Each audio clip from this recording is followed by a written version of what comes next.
The challenge of Nigeria as a free state in 20th century Africa is the need to revive the stature of man in Africa and restore the dignity of man in the world. Nigerians believe passionately in the fundamental human rights. We regard all races of the human family as equal. Under no circumstance shall we accept the idea that the black race is inferior to any other race.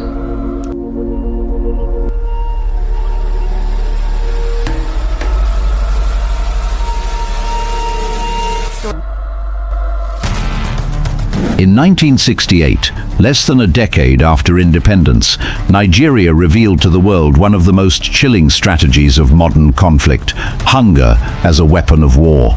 This was not collateral damage, nor the unintended byproduct of fighting. It was a deliberate policy. Food, the most basic necessity of life, was turned into an instrument of mass suffering, wielded with precision to break the resolve of a people. At the center of this policy stood Chief Obafemi Awolowo, Nigeria's finance minister, a respected Yoruba statesman. He did not hide his stance behind closed doors. He stated it openly and without hesitation. All is fair in war, and starvation is one of the weapons of war.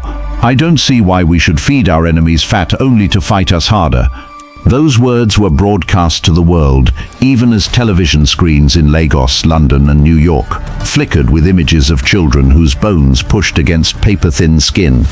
The Nigerian Civil War, more widely known as the Biafran War, claimed an estimated 2 million lives in just 3 years, yet the majority did not die in combat. They perished in villages cut off from supplies, in hospitals with empty cupboards, and in refugee camps where aid was blocked at gunpoint.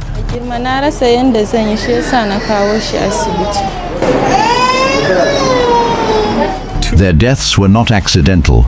They were the outcome of a calculated siege. What makes this story so disturbing is not only the cruelty of the tactic, but the silence of the world. Relief organizations pleaded for food corridors. Journalists documented the scale of the famine, yet international powers chose to look away or align with the Nigerian government in the name of stability. Starvation became not just a local tragedy, but a global moral failure. The Nigerian state justified it as a strategy, a way to shorten the war and force surrender without endless bloodshed. But to those trapped inside the blockade, it was a slow and merciless death sentence. Entire families wasted away. Children, their bodies swollen from kwashiorkor, became symbols of a war where the battlefield was the stomach. This documentary does not ask you to memorize dates or recite military maneuvers. Instead, it asks one question: how does a modern state rationalize starving its own citizens into submission? To answer, we must go back to the fragile years after independence, the ethnic rivalries that erupted into coups, the pogroms that drove people to secession, and the federal blockade that turned food into contraband.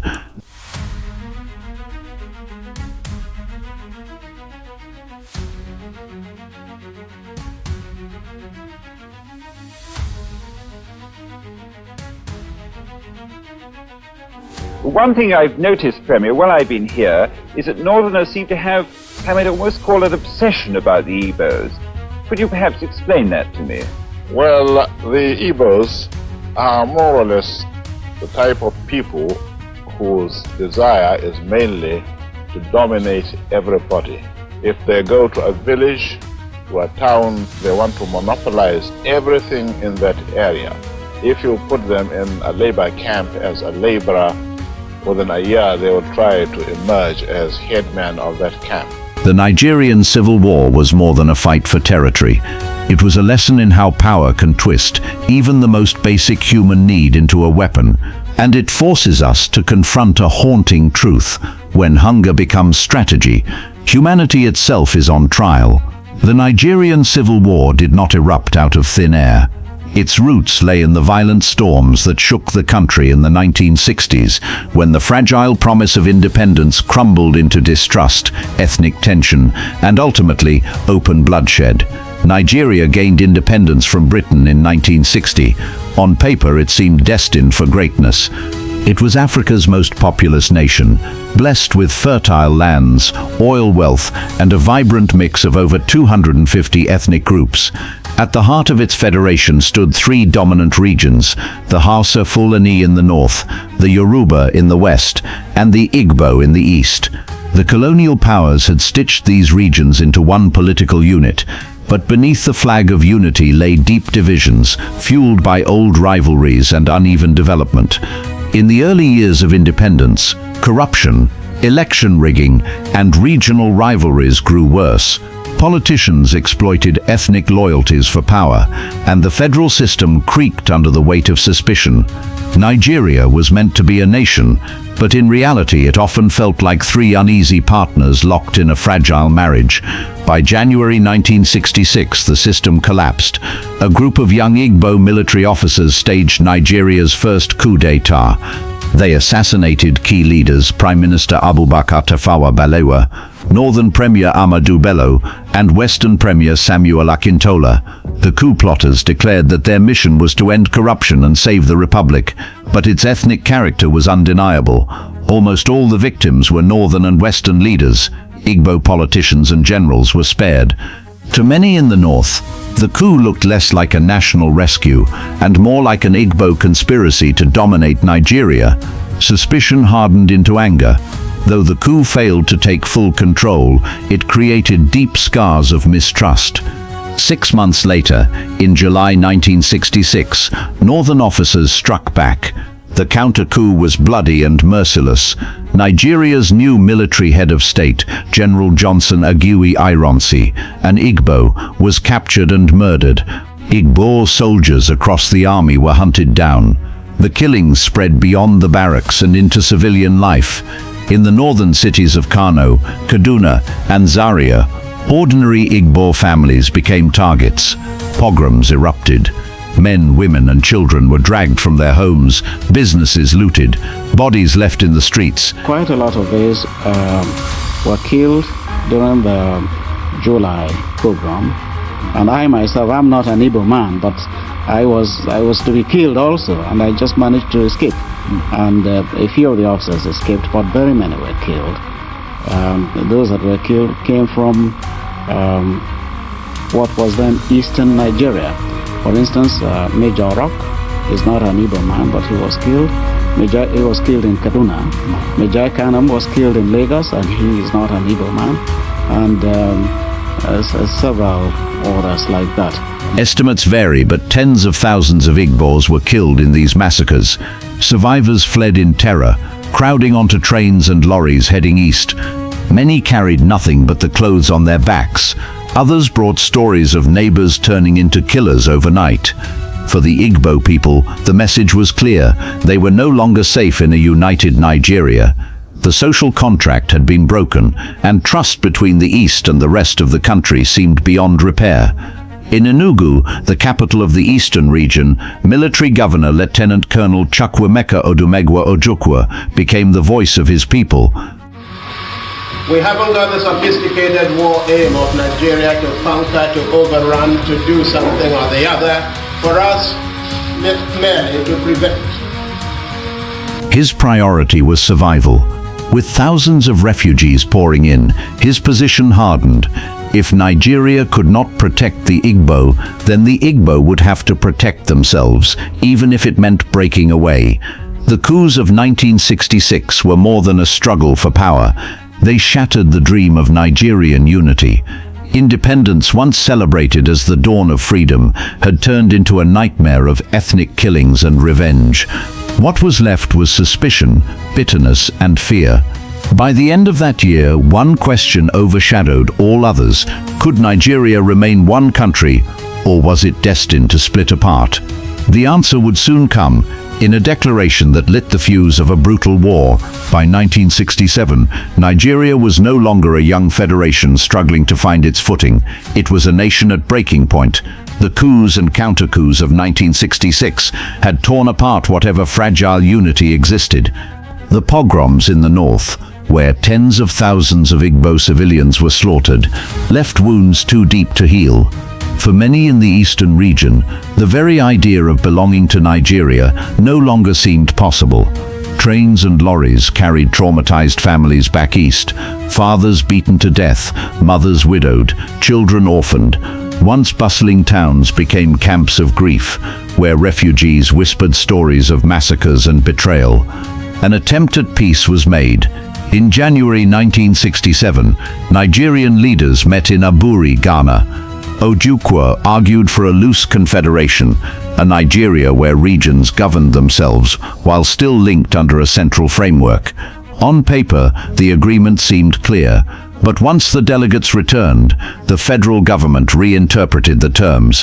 To Ojukwu and his supporters, this was the ultimate betrayal. On 30 May 1967, Ojukwu addressed his people and the world. With measured words, he proclaimed the independence of the Republic of Biafra. For millions in the East, the declaration was both an act of relief and defiance. They would no longer live under fear. Biafra had its own name, anthem and flag, a rising sun on red, black and green. It was not just a state, it was a promise of dignity and survival. But in Lagos, General Yakubu Gowon and the federal government saw rebellion. The eastern region was not merely symbolic. It was home to the oil-rich Niger Delta, the economic engine of Nigeria. To let it go would invite collapse, and worse, inspire other regions to secede. Within weeks, Gowon announced the creation of new states, carving up the east to undercut Ojukwu's authority, and began preparing for war. For ordinary Igbo people, however, Biafra was more than politics. It was an emotional shield. Refugees entered the new nation with songs of hope, despite their grief. Women sold their jewelry to fund the cause. Young men rushed to enlist, while priests declared the republic divinely chosen. To them, Biafra represented survival itself. Yet beyond its borders, doubts loomed. Could a landlocked region, cut off and outnumbered, withstand the might of a federal army 3 times its size? The world watched cautiously. Sympathy for Igbo suffering clashed with fears of encouraging secession across Africa, but the lines had been drawn. For Ojukwu and his people, independence was non-negotiable. For Gowon, unity was sacred. The middle ground had vanished. And so, with the rising sun stitched onto flags and uniforms, Biafra braced for war. A war that would soon reveal hunger, not bullets, as the most devastating weapon. On 6 July 1967, the silence finally broke. Nigerian federal troops crossed into Biafran territory, and with that first shot, the Nigerian Civil War, or the Biafran War, had begun. For the next 30 months, the land would burn, and millions would suffer. At first, Biafra's young soldiers, many barely out of school, fought with startling courage. In the opening months, they even achieved stunning victories, pushing federal forces back in battles that shocked the world. In the streets of Enugu and Onitsha, the mood was defiant. Songs of resilience filled the air. People spoke in whispers of a David standing against Goliath. For many, Biafra seemed destined to survive. But war is never just about courage. The federal side had numbers, resources, and the backing of powerful allies. Britain, once Nigeria's colonial master, threw its weight behind the federal government, eager to protect its access to oil. The Soviet Union shipped in weapons. Even Egypt provided pilots to fly Nigerian aircraft. Against this coalition, Biafra stood virtually alone, relying on smuggled arms, improvised weaponry, and sheer willpower. By late 1967, the tide began to turn. Federal troops captured Naskaka, then moved relentlessly towards Enugu, Biafra's capital. In October, Enugu fell. The dream of stability seemed to collapse overnight.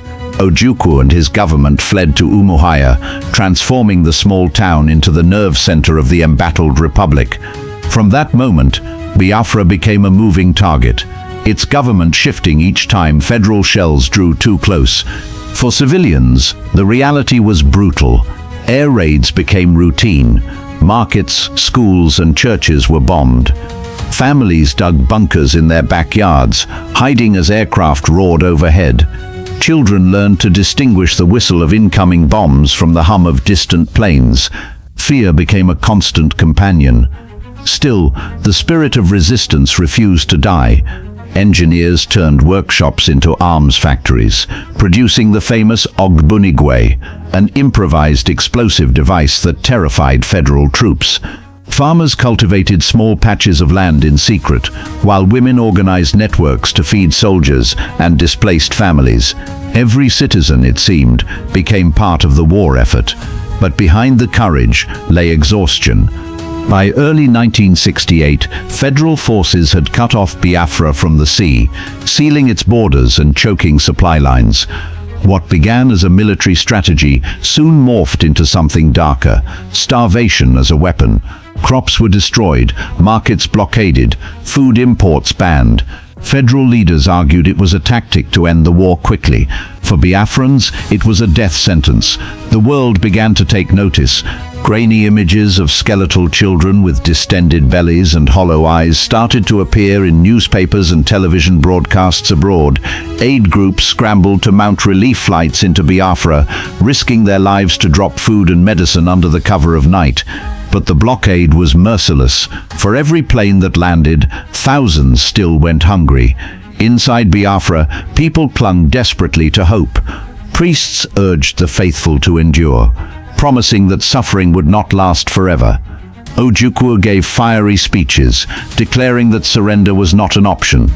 Yet each passing month brought heavier losses, not only on the battlefield, but in kitchens and hospitals, where hunger killed silently, and in numbers no bullet could match. The war had started with political ambition and military clashes, but by its second year, it had transformed into something else entirely: a humanitarian catastrophe. The federal government's strategy was clear: starve Biafra into submission. And as the death toll rose, the question no one could avoid began to echo across the world. Was Nigeria waging a war against an army or against a people? By 1968, the most fearsome enemy in Biafra was no longer the soldier with a gun. It was hunger. Starvation crept through villages, markets and homes like an invisible army, striking down more people than bullets ever could. The federal blockade tightened relentlessly. Ports, highways and railways were sealed off, choking the East into isolation. Nothing went in, nothing came out. Even humanitarian aid was branded contraband. Food itself became contraband. A sack of rice, a tin of milk, or a handful of salt carried the weight of treasure. In markets, once filled with cassava, yams and palm oil, stalls stood bare.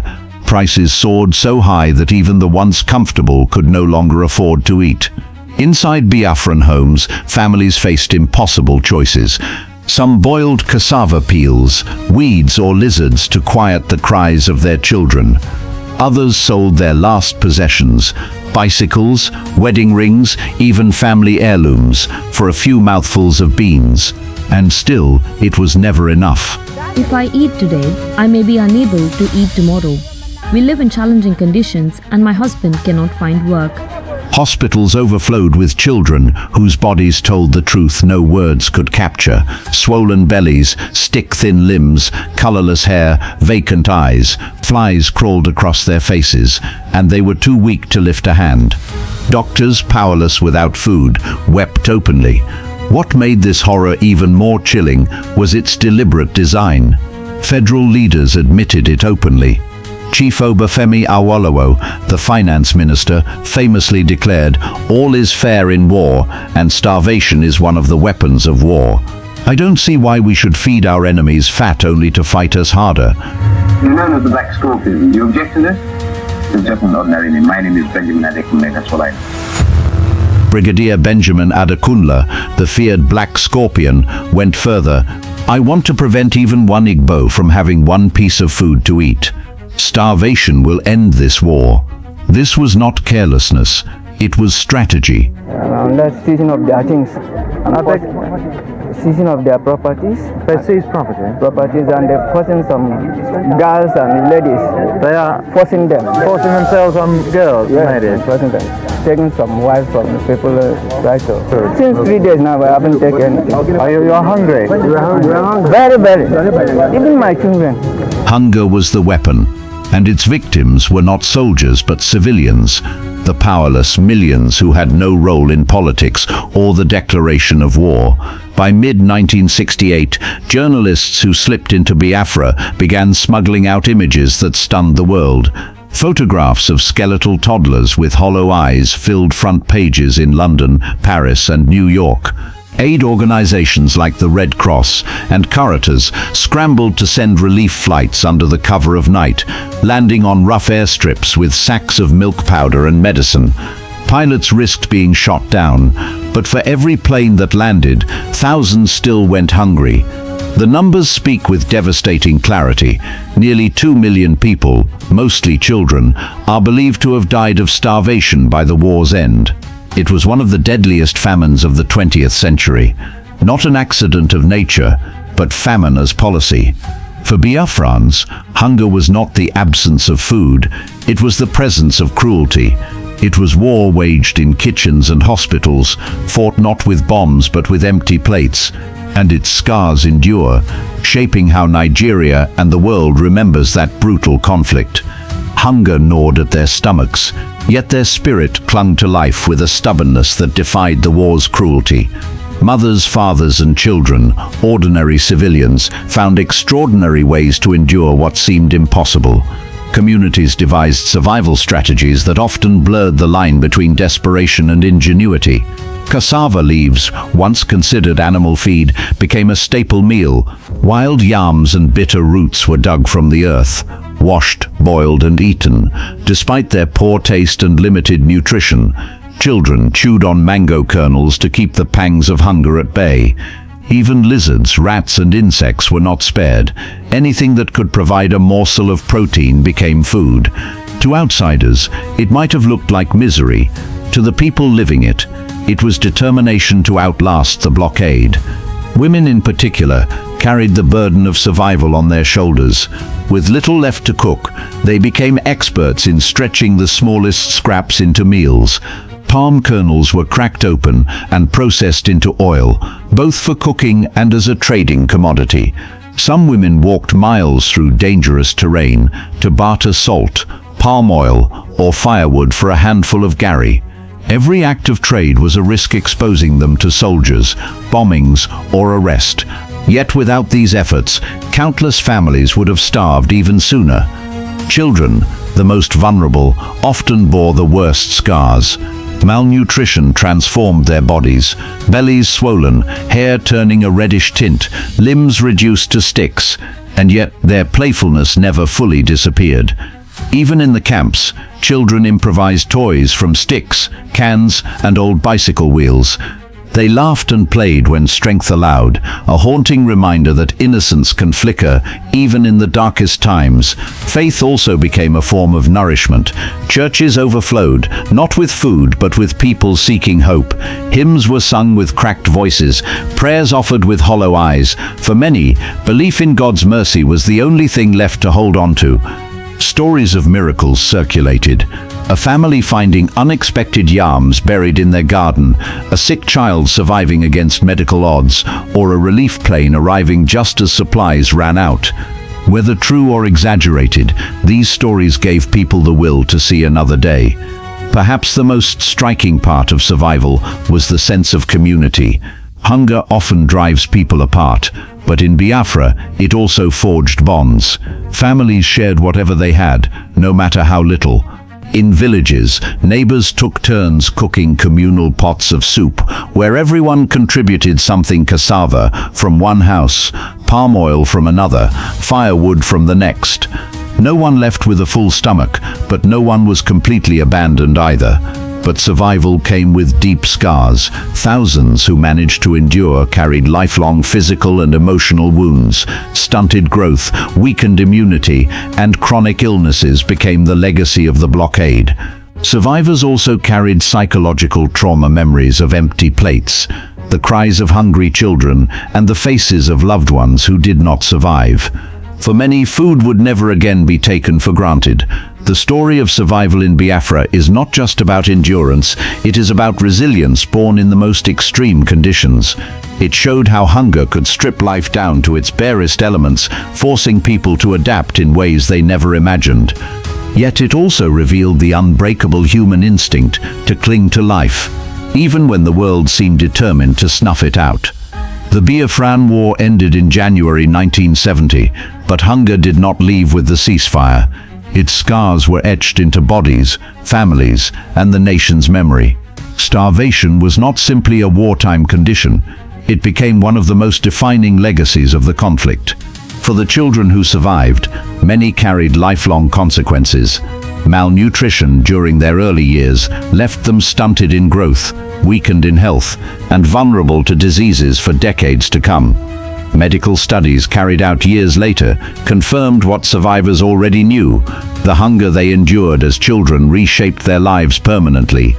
It was not only their bodies that bore these marks, their minds did too. Trauma lingered in the form of nightmares, flashbacks, and an ever-present fear of scarcity. For many, the sight of food wasted became unbearable, a constant reminder of days when there was none. Communities across the southeast held on to bitter memories of what hunger had stolen from them. Entire villages could recall the names of children buried too soon, the empty chairs at dinner tables, and the nights spent listening to the weak cries of those fading away. Families who lost loved ones to hunger carried a grief that was different from death in battle. A soldier who fell was remembered as a hero. A child who starved left behind silence, shame, and sorrow. Beyond the human cost, the use of starvation as a weapon left moral and political questions that Nigeria has never fully answered. The blockade had achieved its purpose militarily, but at what cost? Over 1 million civilians were believed to have died, most of them children. Was this victory, or was it a national tragedy dressed as triumph? For many, the memory of starving civilians remains a shadow over Nigeria's history, a reminder that wars are not only fought with guns, but also with hunger. Globally, the Biafran hunger crisis changed how the world looked at humanitarian emergencies. Images of starving Biafran children shocked international audiences and stirred an unprecedented wave of aid. It also inspired the birth of organizations like Médecins Sans Frontières, Doctors Without Borders, whose mission was shaped by the failures and limitations of aid during the war. The phrase Biafra babies became a grim shorthand for hunger, invoked whenever famine struck elsewhere in the world. Yet within Nigeria, silence followed the war. The official slogan was "No victor, no vanquished." But hunger survivors often felt their suffering was quietly buried under the desire for national unity, where food itself was turned into a weapon. Starvation achieved what armies could not. It broke the spirit of a people, forcing surrender not through bullets, but through hunger. And though the war ended over 50 years ago, may have gone silent in 1970, but the echo of hunger still speaks, and it demands that we listen.